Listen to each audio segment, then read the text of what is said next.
આજના વિડીયોમાં એવા ઉપયોગી આઈડિયા શેર કરીશ કે તમારા ઘણા બધા કામ સરળ થઈ જશે, તમારી મહેનત પણ બચશે। તો ચાલો વિડીયોને સ્ટાર્ટ કરીએ।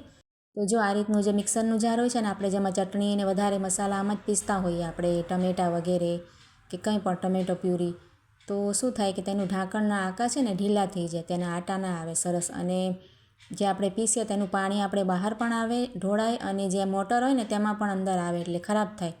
તો આ રીતે આપણે છે ને રબર લગાવી લેવાય। જો તેના જે આટા હોય છે ને ત્યાં સરસ રબરને ફિટ કરી દેવાય। આ રીતે ફિટ રબર કર્યા પછી તમે પીસશો ને ચટણી વગેરે કે ટમેટા વગેરે, તો કંઈ પણ તેનું પાણી બહાર પણ નહીં આવે, કંઈ ખરાબ પણ ન થાય, ઢાંકણ પણ સરસ ફિટિંગવાળું થઈ જશે, અને જે આપણી મોટરમાં પાણી કદાચ ઉતરતું હોય ને તે પણ તમારે નહીં થાય પ્રોબ્લેમ। ખૂબ જ સરસ ટિપ્સ છે, જરૂરથી ટ્રાય કરજો। ક્યારેક આપણે ચા મૂકીએ અને પાસે આવે ને તો એ ચા નીકળી જાય, તો તેના માટે શું કરે, આ રીતે ચામાં ચમચી જ નાખી દેવાય આપણે। તો ક્યારેક આપણું ધ્યાન ન હોય કે કોઈનો ફોન આવી ગયો કે કંઈ પણ વસ્તુ આપણે રસોડામાં હોય ને તો એ ચા નીકળે નહીં। જો આ રીતે ચમચી નાખવાથી ઉભરાશે ખરી, પણ તમારે બહાર નહીં આવે, આપણો ગેસ પણ ખરાબ ન થાય, આપણી મહેનત પણ બચે અને સમય પણ આપણો ખરાબ ન થાય।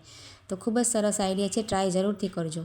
ત્યાર પછી જો આ રીતના આપણે કોઈ પણ વાસણ લાવીએ ને સ્ટીલના, તો સ્ટીકર તેના છે ને નીકળે નહીં, તો આ રીતે આપણે ગેસ ઉપર હળવું ગરમ કરી લેવાય। જો વધારીને રાખવાનું, એક જરાક બાળીને તેનો સ્ટીકર આ રીતે રાખવાનું અને પછી ગેસ બંધ કરી દેવાનું, તો ખૂબ જ તમારે સરળ થઈ જશે। તેને કાઢવું છે ને, જરાક અમથી છરી જેવું કંઈ લેશો ને, ચમચી કે છરી, અને આ રીતે ઉચકાવીએ ને તો જુઓ તેનો ડાઘ પણ નહીં રહે, તમારે પછી ધોઈ નખાય સરસ આપણે, અને એકદમ સરળતાથી આપણે મહેનત વગર સ્ટીકરને કાઢી શકાય। જો કોઈ પણ વાસણમાં આપણે આ ઉપયોગ કરી શકાય, સ્ટીલનું હોય કે એલ્યુમિનિયમનું હોય કોઈ પણ, તો ખૂબ જ સરસ આઈડિયા છે। ત્યાર પછી જો આ રીતના આપણે હવે શિયાળામાં મરચાં કોથમીરને શાકભાજી ખૂબ જ સસ્તા આવે અને આપણે ઘણા બધા લઈ આવીએ, તો બંનેને આપણે રાખવાની તમને એક સરસ ટિપ્સ બતાવું છું।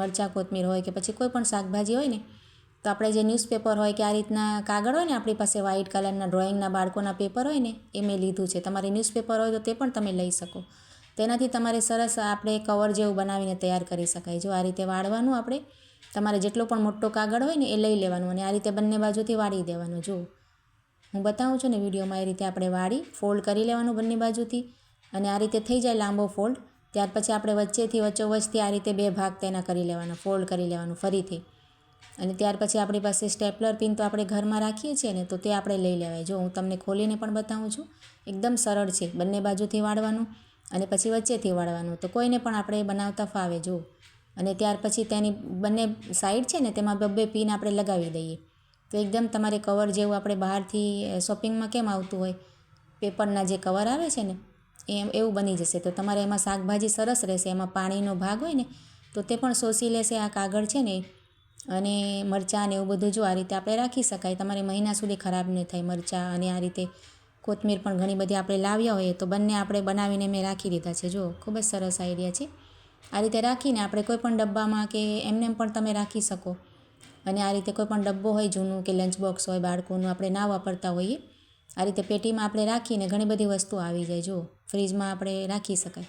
ત્યાર પછી જો આ રીતના આપણી પાસે ઘણા બધા ડબ્બા ભેગા થાય, કંઈ આપણે શાક લાવતા હોય કે કંઈ પણ દહીંમાં પણ આવે છે હવે તો આ ડબ્બા, તો તેનો એક સરસ આપણે ઉપયોગ કરી શકાય। આપણે ઘરમાં એમને રાખતા હોઈએ તો તેના માટે શું કરાય કે આ રીતે જે સેલો ટેપ ડબલ સાઈડ ટેપ આવે છે ને તે આપણે લઈ લેવાય, ડબલ સાઈડ એટલે બંને બાજુથી ચોંટતી હોય એ રીતે, અને આ રીતે તેના પીસ કરી લેવાય, અને આ રીતે જુઓ તેનું જે તળિયું છે ને અંદર, એમાં આપણે 2 પીસ લગાવી દેવાય। તમારે વધારે પ્રમાણમાં લગાવવું હોય તો લગાવી શકાય। જો આ રીતે મેં 2 પીસ તેના લગાવી દીધા છે, અને ત્યાર પછી તેના સ્ટીકર આપણે કાઢી લઈશું જો ઉપરથી।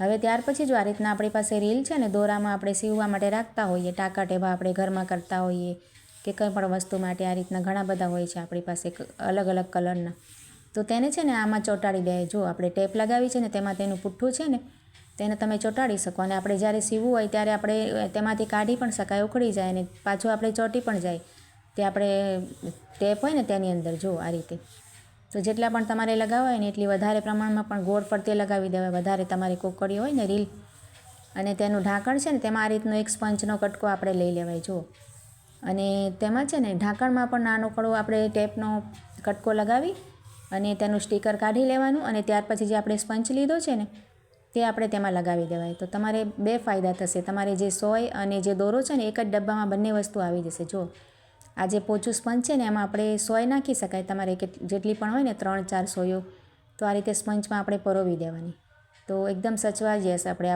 એ 2 વસ્તુ એક જ જગ્યા ઉપર મળી જાય, ખોવાય પણ નહીં, અને સીવા બેસીએ ત્યારે સરળતાથી મળી પણ જાય. જો ઢાંકણ પણ તેનું બંધ થઈ જશે. ખૂબ જ સરસ આઈડિયા છે, જરૂરથી ટ્રાય કરજો. અને આજના આઈડિયા ગમ્યા હોય તો લાઇક કમેન્ટ કરજો અને ચેનલને સબસ્ક્રાઈબ કરજો. તો ચાલો મળીએ નવા વિડીયોમાં.